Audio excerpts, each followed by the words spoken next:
I'm Rick Harsh. Sorry about the light. It's 4:30 in the morning on the Adriatic coast. Weather's acting up. I can't. I wonder. There's a little more light this way, huh? Yeah. Yeah. I mean, I don't mean to be talking out of the dark. I got my safari hat on just in case there's trouble. But I'll put it up like this. Yeah, would never do this in India during colonial times. Get your ass kicked by those gin swilling Etonians or Etonians or what the fuck they are. I don't know. This is a weird book review because I'm reviewing a book that I didn't order. It was sent to me a couple of times by LUKE DELIN. I gotta ask him how to pronounce his name, Delin or Delin, but he's from England. And first he sent it. I think he's got one of these. Here's the book. It's called Orbo and the Godhead. And anyway. I think it's he published it through one of those places where if somebody orders it they put it together and send it, and so it was coming by some kind of mailing service like UPS or I don't know pardon me, I had a nightmare that woke me up at 4 in the morning. I rarely get to sleep before midnight, but I spent the day working my ass off. I read a whole book in one day. Have any of you ever done that? Yeah? How many times? Okay. All right, I'm a slow reader. But the reason I read, and I'll get back to everything I should get back to here, but you know, somebody's telling me I should go to bed. It's very late. Well, not. It's probably even very late in Brooklyn, which is where she's sending it from. But anyway, the thing is, the book, is coming by UPS or some other big organization that delivers things. But they haven't come up against the European Union combined with the forces of Slovene customs before. And you can't just fucking come from England, which Brexitized, with a book and cross these borders and say, give this book to Rick Harsh. You can't do that. You can give it to them and say, would you please do whatever it takes to get Rick Harsh to do the paperwork necessary, to promise to pay all fees necessary to get this book. This just started in July this year, and you have to fill out forms if anything comes to you. Like my mama sent me a Reader's Digest article. My father wanted me to read, and it was about big snakes in the Everglades. So of course I've read 1,000 articles about it, but it was nice of them to think of me. They're 90, and then they threw in a couple things for my kids and wife, and and so on the envelope it says, or in the box, in their form they fill out, it says jewelry. Customs in Slovenia reads that jewelry, So I had to fill out this form, and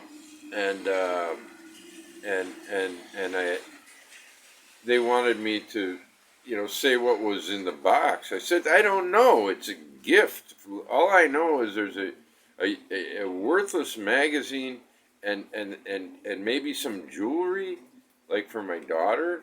But we've never been rich, so it's not expensive, And I called around and, how the fuck do I convey this? Because you have to fill in a form. And, they want documentation that I don't have. So somebody finally said, just write in there, that what it is, as far as you know. And I said, well, in Slovene, right? And he said, no, you can write it in English. So I did. And they still charged me a few bucks. I had a book coming from Amazon UK. They charged me €7 for that, and when you buy a book from Amazon, you've already paid, you know. I don't know. You think that the deed is done, but it ain't. So I order from, if I need to get something from Amazon, which is rare, and I'm in a wilderness here. I can't get the books I want from many places. I go to, and spices. I had to get some Carolina Reaper powder, and Amazon Germany they don't have this customs problem. So this guy Luke Delin, we'll call him Luke Delin, sends me this book by via one of these places, and they wanted me to fill out some forms, and I went through this discussion with a customs person. I said I can't do that. Yeah, I don't know, because they want. In the end, they finally said, well, okay, all you have to do is fill out this form, very simple form, and just sign this. And then you got to have you got to send it by email, and so you have to have a machine that duplicates and mails. And I did just get one recently. For the press, we got to have one of those. I'm the chief editor of CoronaSums.press, so I I I got the cheapest one, and I've never had a scanner. That's the word that I always forget. It's a scanner. Remember that movie Scanners with the bobblehead?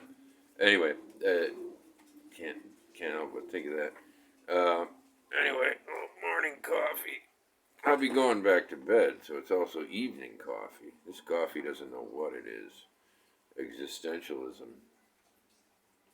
didn't really solve anything, but it did help us think a little bit.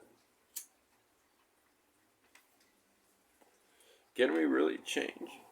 I don't know. I took it seriously, and I got rid of my competitive fervor that was developed by athletics. I used to be a tyrant on the tennis court. Played doubles, and I was mean at the net. Tried to hit other people. I was bad. I was a bad person in high school. It paid dividends in the award column, but I was just an asshole. I hated myself. No, I never did hate myself. I just was disgusted by myself. Yeah, and I changed, and now I have a good time playing tennis. Haven't played for years, but let's just call it a good time playing tennis. So anyway, they said just sign this one thing, and I read it, and what I was signing was that whatever they were delivering, I would pay any fee that was imposed on me. And I wrote back and said, I can't sign this. I don't know what fee is going to be imposed on me. What if they said €200? You signed it, So, meantime, luckily, Luke sent it himself. It took a long time to get here, but it did finally make it.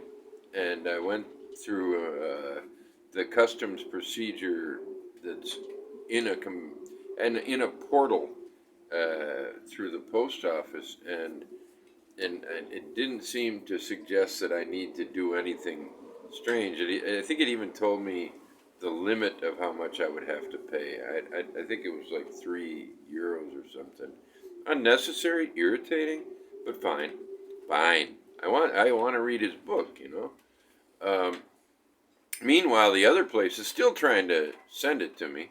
I hope, they don't charge Luke for that one because it never came. I wouldn't cooperate. I wouldn't cooperate with the authorities. And that's something that in this book, you know, uh, you don't want to cooperate with the authorities, but who are the authorities? I mean, the people who cooperate with the authorities can end up in jail. But that's not one of the core messages of this book review, I guess is what I'm doing, is a book review of Luke Delin. His name is in white at the bottom, and maybe it's hard to see. I don't know. There we get a little bit of that. There, okay. I don't like the cover, but Corona Samizdat is going to publish this book, I think. I think Luke said yes. I read, you think you're reading a self-published book by some guy, and basically you expect that there's enough good in there that you can say, hey, thanks for sending me that book. I enjoyed it. And you leave it at that. Maybe you point out some good things or some bad things, and whatever. I read the first chapter and I was charmed. Rarely does something. I was delighted. Maybe delighted because the writing is really good. I don't know quite how to explain this, but I believe it's a fact that this was written by Holden Caulfield. But Holden had he had escaped the clutches of Salinger, and then he had toured all the Vonnegut novels and got himself a really good dictionary. And he read the dictionary and he figured out what was phony, which words were phonies. And and he became then he moved to England to shed himself of all the bad habits you develop by being from the United States. And that's who wrote this book. And once that's a voice, that is a voice. And so you got a voice that needs to be published, and you get that really quick in this book. And I don't like speculative fiction. This is speculative fiction or science fiction or whatever. But I that wasn't part of what I enjoyed in the book. It was okay. It didn't disturb me. There was nothing stupid or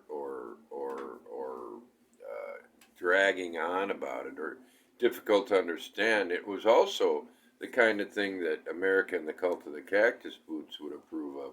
There was there's a lot of about the neural sort of. There's its own mind control thing. Dulling the population. The rich people go live on islands, and the rest of the people. I don't want to ruin the plot for you, but the plot for me couldn't be ruined because I didn't read it for plot. I read it for voice. And man, this guy can write a natural, it seems to me. I mean, I don't know how this works.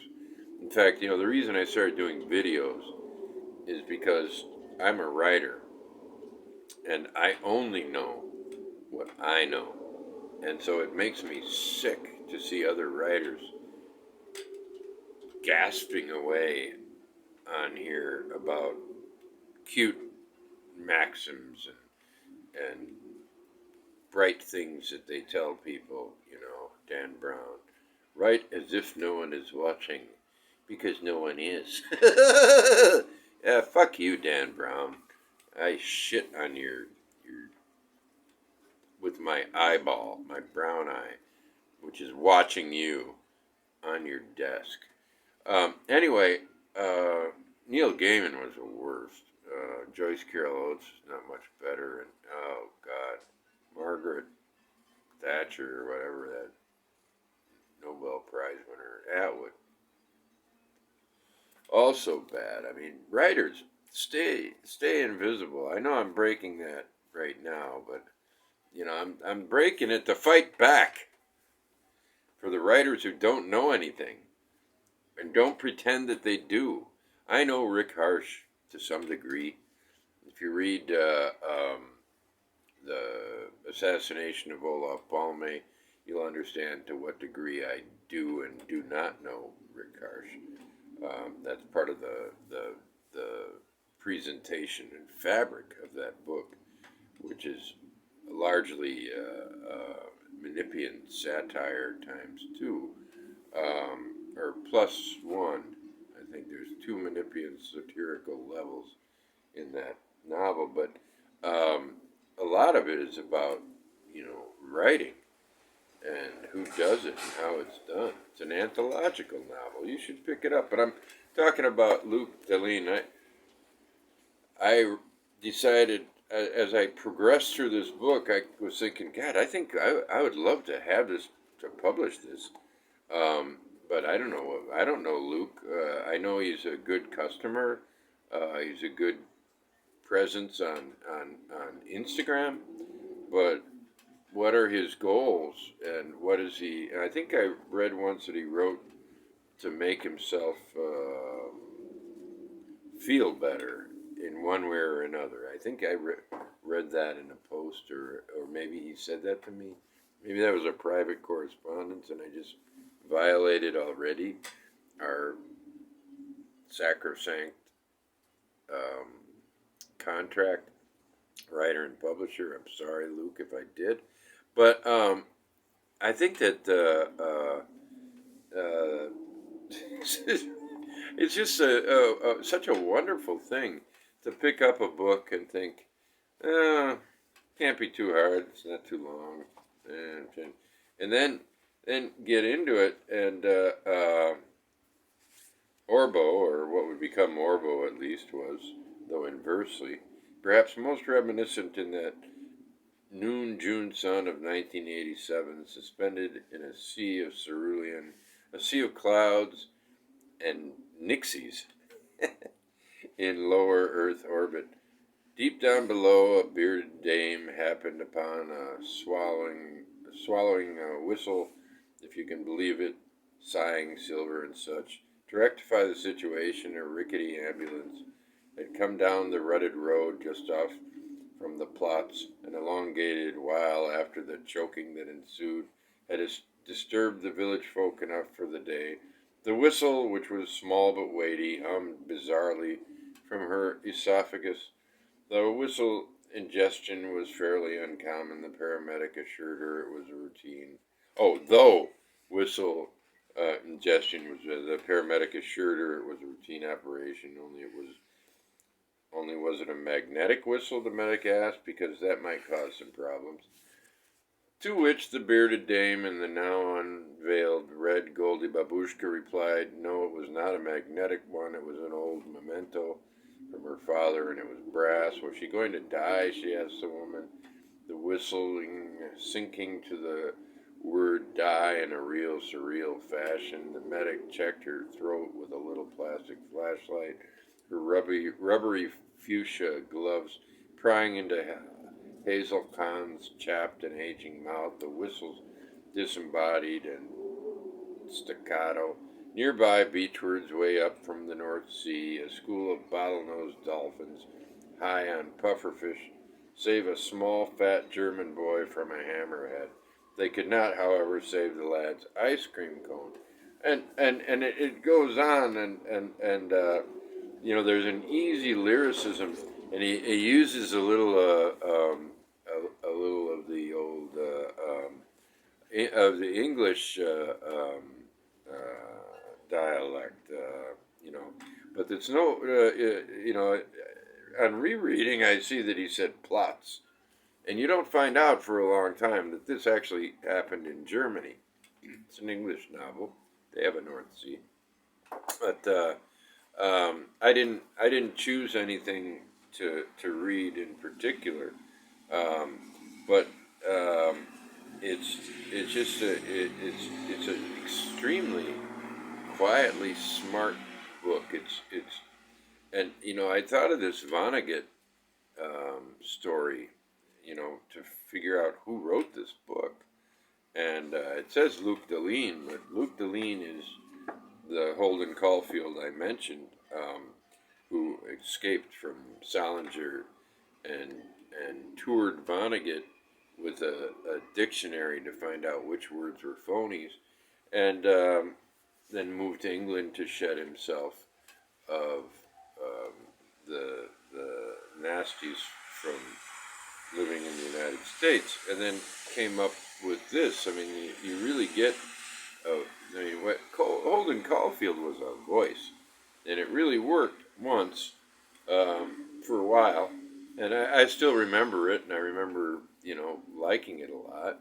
It was great and all that, but you know, um, you know, these are new times, and Holden's got a lot more to be upset about. And well, it was presented by one of the new members of the Corona Samizdat, that horse stall of writers, Luke Delin. He's got two other books with nice titles. I don't know how good they are and how much he likes them. One is The Asphodel. It's an okay title, The Asphodel. But the other one is A Nocturne for End Times. Now that is a great title. And if he's not confident in that book and he doesn't want us to make a flip book out of this and that, he told me he's working on a new book that's better than this, which is great news.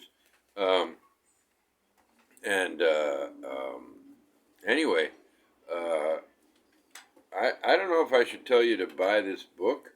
I think you should wait for the Corona Samizdat version because we will have a better cover. I do kind of like the blue of the color, but I think these, the mushrooms don't make sense, and nor does this creature with the fairy wings. That it doesn't fit what it's supposed to, in my opinion. So wait for our pocketbook um, if you're inclined to do so, or collect them. Get the very first one, and then when Luke is famous, you can say, I bought him before he was even published by a press. He was self-published, So anyway, that's my humble and happy review of Orbo and the Godhead by Luke Delin. If I bored you, join the fucking club. This is Rick Harsh. Honestly.